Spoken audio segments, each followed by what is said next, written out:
reaction of acids with metallic oxides. Now the question arises, why I am reacting the acids with metallic oxides, right? Now all of us have done thoroughly what a neutralization reaction is.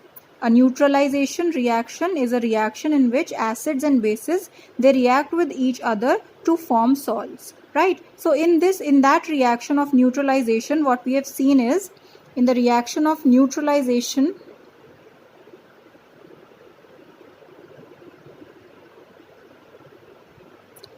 what we have seen is that acids, they can react with bases to produce salt and water, to produce salt and water, right? Okay, now let me start by taking the activity of burning of a magnesium ribbon, which all of you have covered in your lower classes also, and in class 9th also we have covered that what happens when we burn a magnesium ribbon on flame. Okay, now let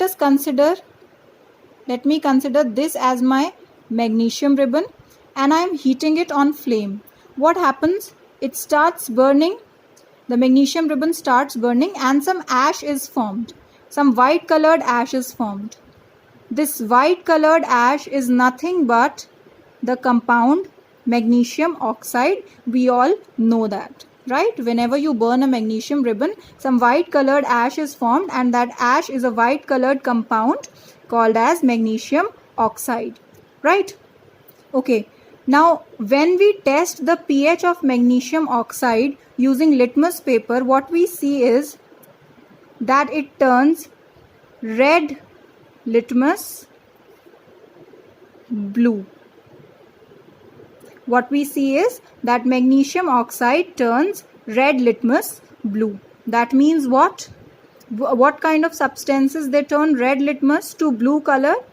Bases. Bases turn red litmus blue. So what do I infer from this? That this particular compound, magnesium oxide, is basic in nature, right? What do I find is that the ash, the white colored compound which is formed, is magnesium oxide, and when I try to test its pH, when I try to test whether this particular compound is acidic or basic using a litmus paper, I find that it turns red litmus blue, right? It turns red litmus to blue. That means it is basic in nature. Fine. So what do I infer from this activity?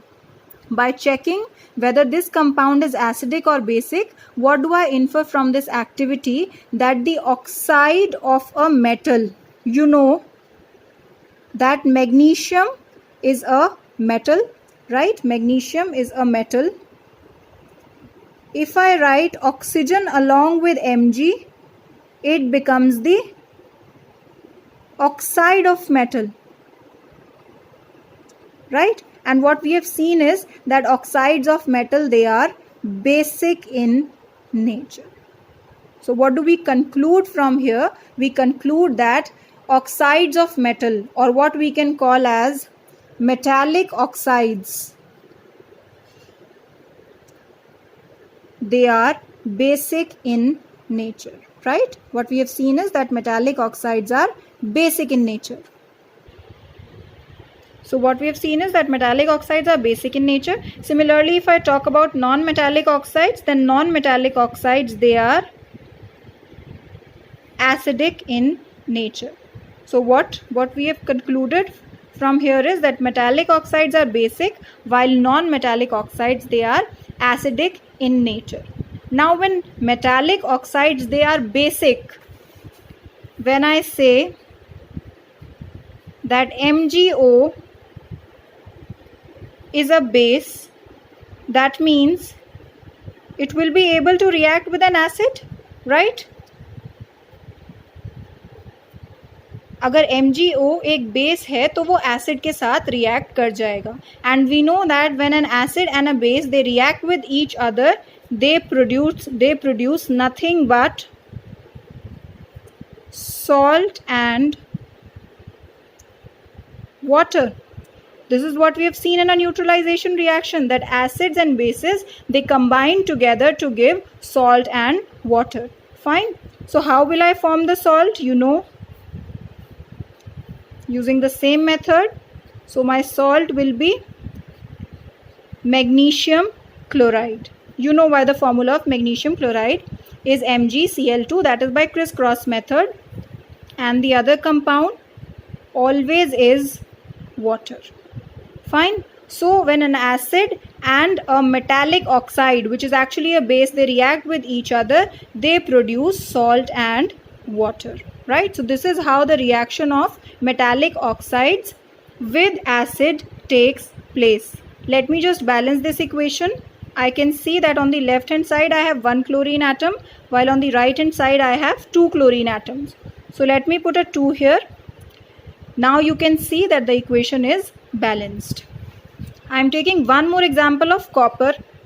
Copper, you know, again is a metal. So if I put oxygen along with it, it becomes the oxide of the metal, or I can say that this is a metallic oxide. When this is a metallic oxide, what we have seen is that metallic oxides, they are basic in nature. Metallic oxides जो होती हैं वो basic होती हैं nature में. So that means this becomes my base now. So this will also easily react with an acid to give me a neutralization reaction in which the salt will be produced along with water. Right? Now how will I form the salt? Using this and this. Just like here, the salt formed was magnesium chloride. Here it will be copper chloride.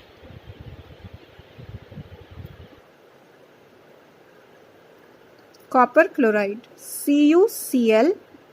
Why? Because the valency of copper is 2 along with the formation of water. Fine. You can balance this equation also in the same manner. Okay, so this is how acids, they react with metallic oxides, which are actually bases, to give you salt and water.